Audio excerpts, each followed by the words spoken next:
क्योंकि एक समय श्री रामचंद्र जी जब लंका जाने के लिए समुद्र के ऊपर पुल का निर्माण कर रहे थे, तो रामचंद्र जी चेक कर रहे थे कि भैया बैठे हुए थे वहां पे और अपने हाथ से पत्थर उठा उठा के पानी में डाल रहे थे।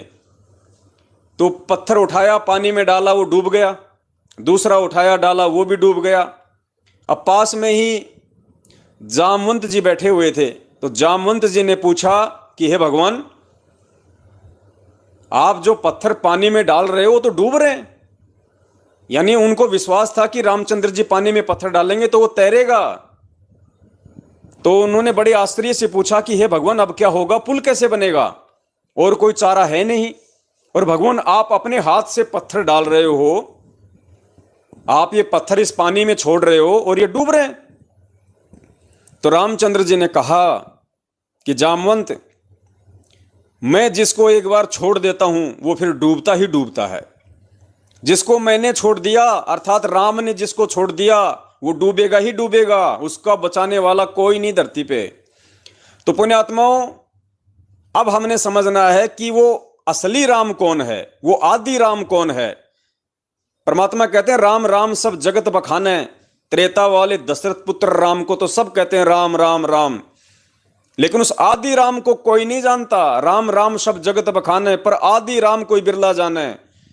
वो राम का भी राम, सारी सृष्टि का रचनहार, वो राम कौन है? तो वो राम की पहचान आज आप और हमें हो चुकी है। हमारे पूज्य गुरुदेव जी वो राम हैं, वो कबीर हैं, जो आज सतगुरु रामपाल जी महाराज जी के चोले में धरती पे प्रकट हैं। तो पुण्यात्माओं, बरवाला कांड के बाद जब परमेश्वर ने मीडिया को यह कहा कि राष्ट्रीय समाज सेवा समिति मेरी नहीं है, आपके ऊपर इतने इल्जाम है सर, आपके ऊपर इतने इल्जाम झूठे कैसे हैं आपके ऊपर? आपके गुंडे इतने खड़े थे वहाँ पे, हजारों आदमी हरियाणा पुलिस से। मेरे नीचे राष्ट्रीय समाज सेवा समिति नहीं, तो आपकी समिति है। अरे आप राष्ट्रीय समाज सेवा समिति मतलब सतलोक आश्रम मैनेजमेंट हरियाणा, क्योंकि इन्हीं लोगों ने आश्रम में एक समिति बनाई थी और यही लोग उसके मेंबर थे। तो चाहे उसे सतलोक आश्रम हरियाणा कहो, चाहे उसे राष्ट्रीय समाज सेवा समिति कहो, एक ही बात है। और गुरुदेव ने स्पष्ट रूप से कह दिया कि राष्ट्रीय समाज सेवा समिति मेरी नहीं है। अर्थात उस आदि राम ने उस समिति को, इस मैनेजमेंट को, इन स्टेट कोऑर्डिनेटरों को, अपने कलयुगी परिवार वालों को छोड़ दिया। ये शब्द कह के पूज्य गुरुदेव जी ने उनको छोड़ दिया, उनको त्याग दिया।